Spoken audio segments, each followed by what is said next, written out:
අපිට ඕන වෙනවා අඟලේ අඟල් 4.5ක් දිග බට කෑලි දෙකක්. මෙතන එක බට කෑල්ලයි පෙන්නන්නේ. මේ වගේ බට කෑලි දෙකක් ඕන වෙනවා. ඊළඟට අපිට ඕන වෙනවා අඟලේ ටී ෂොකට් එකක්. මේ ෂොකට් ගන්නකොට අපි ඔරිජිනල් ක්වොලිටියෙන්ම ගන්න ඕනේ. නැත්තම් මේවා මේ ගොඩක් වෙලාවට සිමෙන්ති ඇතිල් වෙන හන්දා ඉක්මනට ගෙවෙන්න බලන. එහෙම වුණාම අපේ සයිපන් බටේ ආයු කාලය ගොඩක් අඩු වෙනවා. ඊළඟට අපිට ඕන වෙනවා අඟලෙන් 3 කාලයට රෙඩියුසර් ෂොකට් එකක්. ඊට අමතරව අඟල් 3 කාලේ බට අඩියක් අඟල් 6ක් විතර ඕන වෙනවා. මේක අඟල් 3 කාලේ බටයක් ගන්න ඕනේ. ඊළඟට අපිට ඕන වෙනවා අඟලේ එන් කැප් දෙකක්. මේ අපි පාවිච්චි කරන උපකරණ ඔක්කොම අඟලේ සයිස් එකෙන් තමයි ගන්න ඕනේ. මොකද අපේ මේ කට් කරමු. ඊළඟට අපිට ඕන වෙනවා අඟලේ එන් කැප් දෙකක්. ඊළඟට අපිට ඕන වෙනවා අඟලේ රබර් හෝස් එකක්. මේ රබර් හෝස් එක හાર્ඩ්වෙයාර් වල ගන්න තියෙනවා. ඒ හෝස් එක ගන්නකොට පොඩක් හයි එකක් තියෙනවා. ඒක බලලා ගන්න ඕනේ. හයි අඩු එකක් තියෙනවා. ඒක ගන්න එපා. අපිට සයිපන් කරගන්න බැරි වෙනවා. බටේ ටැංකියේදී නැමෙන්න බලනවා. මේක අඩි 12ක් 15ක් අතර දිගකින් ගන්න අවශ්‍ය වෙනවා. හරි දැන් අපිට ඕන දේවල් ටික ඔක්කොම මෙතන තියෙනවා. රබර් හෝස් එක, අඟල් 4.5 අඟලේ බට කෑලි දෙකක්, ටී ෂොකට් එකක්, එන් කැප් දෙකක්, රෙඩියුස් ෂොකට් එක, අඟල් 3 කාලේ බට කෑල්ල, මේක අලවන ගම් එක. ඊට අමතරව අපිට ඕනේ අඩි 5ත් 7ත් අතර දිග තව අඟලේ PVC බටයක්. ඒක තමන්ගේ සයිපන් කරන ටැංකිය අනුව දිග තීරණය වෙනවා. සාමාන්‍ය අඩි 10 ටැංකියක් සයිපන් කරනවා නම් අඩි 7කවත් බටයක් ඕනේ. ඊට අමතරව අඩි 5ත් 7ත් අතර තියෙනවා නම් ඕනම ටැංකියකට පාවිච්චි කරන්න පුළුවන්. තමන්ගේ ටැංකියේ ප්‍රමාණය අනුව සහ තමන්ගේ උස අනුව මේ බටේ දිග ප්‍රමාණය වෙනස් කරගන්න පුළුවන්. අපි මෙතනට අරන් තියෙනවා අඩි 5.5ක PVC අඟලේ බටයක්. හරි දැන් අපි යන්නේ මේ සයිපන් බටේට ඕන පළවෙනි කොටස නිර්මාණය කරගන්න. එතනදී අපි මේ ටී ෂොකට් එකට අපි කලින් කපාගත්ත අඟලේ බට කෑලි දෙක අලවනවා.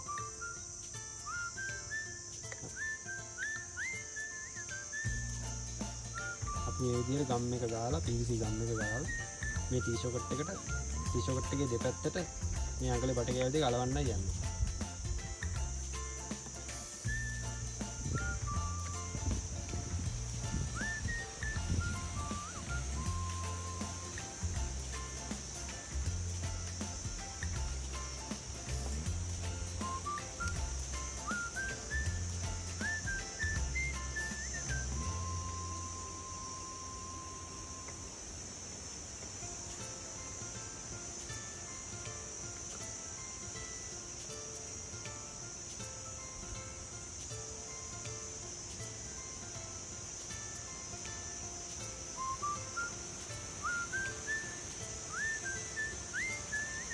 මේ විදිහට ටී ෂොකට් එකේ දෙපැත්තට බට කෑලි දෙක හයි කරගත්තට පස්සේ අපි එන් කැප් දෙකත් හයි කරලා මේක දෙක වහ ගන්න ඕනේ.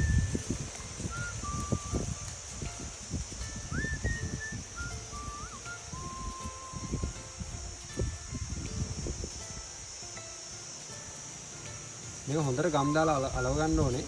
පාවිච්චි කරනකොට මේ PVC බට හොඳ ගේජ් එක තියෙන බ්‍රෑන්ඩඩ් එකකින් ගන්න ඕනේ. මොකද ලෝකල් බට තියෙනවා ඒවා ඉක්මනට ගෙවෙන්න පුළුවන්. මේක නිතරම සිමෙන්ති ටැංකියත් එක්ක සිමෙන්ති ටැංකිය බිම ඇතිල් වෙන හන්දා අපි මේ හදාගන්න ටී කොටස ඉක්මනට ගෙවෙනවා. ඒකට අපේ සයිපන් බටේ ආයු අඩු වෙනවා. ඒ වුණාම අපිට කරදරයි නිතරම සයිපන් බට හදන්න වෙනවා.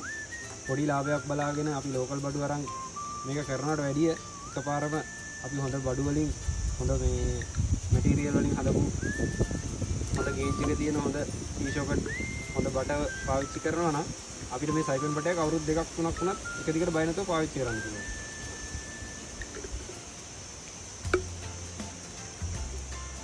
හරි. අපි සයිපන් බටේ හදාගත්තට පස්සේ මෙන්න මේ විදිහට තියෙනවා. මේ තියෙන්නේ අපි හදාගත්ත සයිපන් බටේ සයිපන් කරන කොටස. ඒ කියන්නේ අපේ ටැංකිය ඇතුලේ වතුරට දාන කොටස තමයි මේ තියෙන්නේ. ඒක අලව ගත්තාම මේ විදිහට දිනවා. මේක ඇලවෙන්න විනාඩි 5ක් විතර තියන්න ඕනේ. PVC ගම් ඇලවෙන්න පොඩි වෙලාවක් යනවනේ. හරි.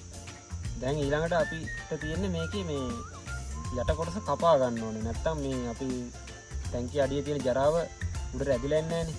ඒක අපි කපා ගන්න සාමාන්‍යයෙන් මේ විදිහට තියාගත්තොත් සාමාන්‍ය අංශක 30ක විතර ආනතියක් එන්න තමයි අපේ ටැංකිය ඇතුළට මේක බස්සන්න වෙන්නේ. එතකොට අපි මේකේ පොඩි අංශක 30ක විතර ආනතියක් එන්න මේක කපා ගන්න ඕනේ. කපා ගන්න මේ විදිහට අපි අනිත් පැත්ත හරවලා සාමාන්‍යයෙන් අපි හිතලා මෙච්චරක් විතර එනවා කියලා ඒක අපේ පළපුරුද්දත් එක්ක අපිට දැනගන්න පුළුවන්. අපි ඉරක් ඇඳ ගන්න ඕනේ මෙතන. ටෝන් මාකරයක් අරගෙන ඉරක් ඇඳ ගන්න ඕනේ.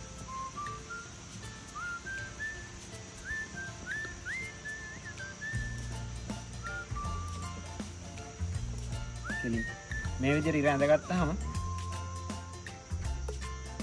ඊට පස්සේ අපි අනිත් පැත්තෙනුත් මේ විදිහට හරවලා ඉරක් ඇඳ ගන්නවා. මේ කපා ගන්න කොටස සාමාන්‍යයෙන් මේකේ ප්‍රමාණය අඟලක් විතර කැපිලා අයින් වෙන විදිහට තමයි අපි ඉර ඇඳ ගන්න ඕනේ. මෙතන අඟල් 3 කාලක් විතර ප්‍රමාණයකට කැපිලා තියෙනවා. ඉර ඇඳිලා තියෙනවා.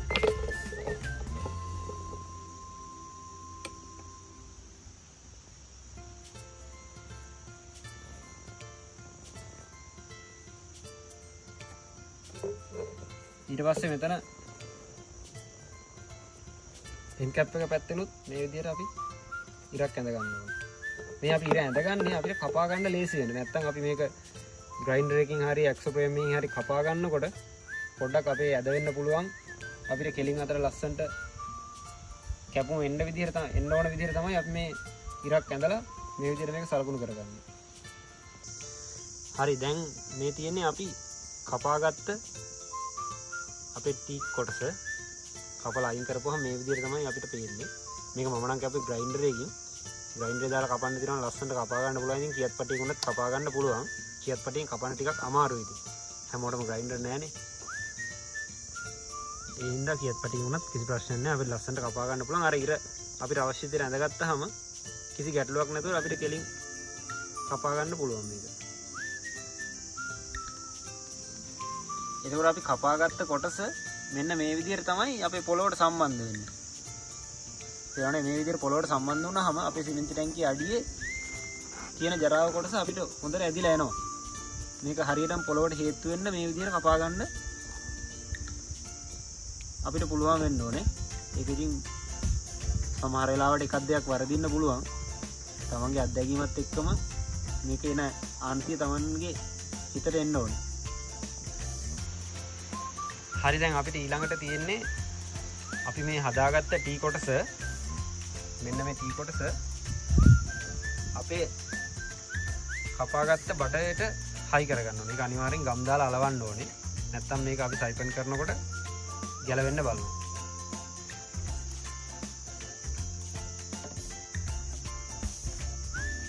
මේ විදිහට අපි ගම් දාලා අලව ගන්න ඕනේ.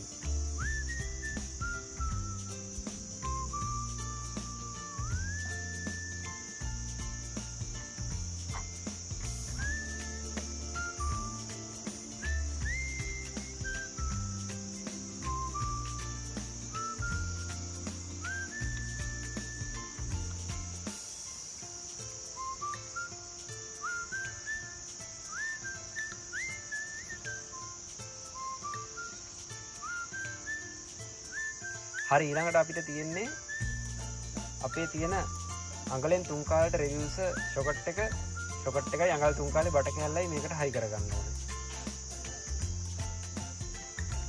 ඒකත් ගම් ගාලා හයි කරගන්න ඕනේ. නැත්තම් ගැලවෙන්න පුළුවන්. ගැලවුණාම කරදරයි. ඊට පස්සේ නිතරම හුලං අදින්න ගන්නවා. හුලං අදිනකොට අපේ ටැංකියේ තියෙන වතුර එළියට සයිපන් වෙන්නේ නැහැ. ඒකට අපිට ඒක ලොකු කරදරයක් වෙනවා. එහෙනම් මේ විදිහට දෙපැත්තටම ගම් දාලා අඟලෙන් 3 කාලට එන බට කෑල්ල මේකට හයි කරගන්න ඕනේ. අඟලෙන් 3 කාලට එන බට කෑල්ල මේකට හයි කරන්නේ අපේ අඟලේ රබර් හෝස් එකට මේක හයි කරගන්න ෂොකට් එකක් විදිහට. නැත්නම් අඟලේ රබර් හෝස් එක එළියේ තියෙන්නේ දාර වගේ. ඇතුළට හයි කරන්න බැරි නිසා තමයි අපි මේ විදිහට අඟල් 3 කාලේ බට කෑල්ලක් දාලා මේක අපේ හදාගත්ත කොටසට හයි කරගන්නේ.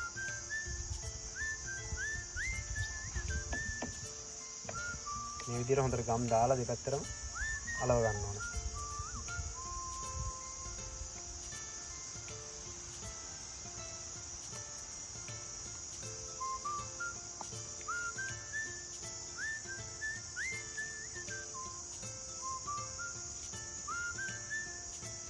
හරි එතකොට ඒක හදාගත්තට පස්සේ මේ අඟල් 3 කාලේ බට කෑල්ල සාමාන්‍ය අඟල් 5ක් විතර තිබ්බනහම ඇති මේක ෂොකට් එකක් විදිහට තමයි අපි පාවිච්චි කරන්නේ. අපේ සම්පූර්ණ බටේ මේ විදිහට තමයි තියෙන්නේ අපේ සයිපන් බටේ. සම්පූර්ණයෙන්ම අපි හදාගත්තට පස්සේ අඩි 7ක් විතර දික් වෙනවා. ඒක අපේ උසට අපිට ගැලපෙන විදිහට හදාගන්න පුළුවන්. මේ විදිහට තියෙනවා අපි හදාගත්ත බටේ. හරි දැන් ඊළඟට අපිට තියෙන්නේ අපේ සයිපන් බටේ අන්තිම කොටස හයි කරලා වැඩ ඉවර කරගන්න. මේ අපි හදාගත්ත ෂොකට් කෑල්ලට අපේ රබර් හෝස් එක හයි කරන්න තමයි තියෙන්නේ. මේක හොඳට හිරට හයි කරගන්න ඕනේ. මෙන්න මේ ආකාරයට හොඳට හිරට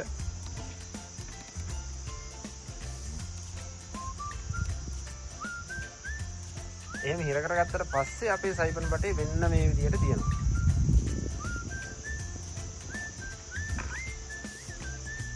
මම හිතනවා ඔයගොල්ලන්ට පැහැදිලි වෙන්න ඇති කියලා සයිපන් බටයක් හරි විදිහට හදාගන්න විදිය.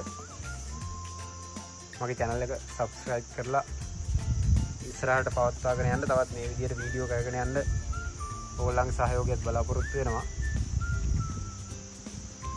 මගේ වීඩියෝ හොඳයි නම් like කරලා share කරලා comment එකක් දෙන්න. channel එක ඉස්සරහට කරගෙන යන්න ඕගොල්ලන්ගේ දායකත්වයක් ලබා දෙන්න. බොහොම ස්තුතියි.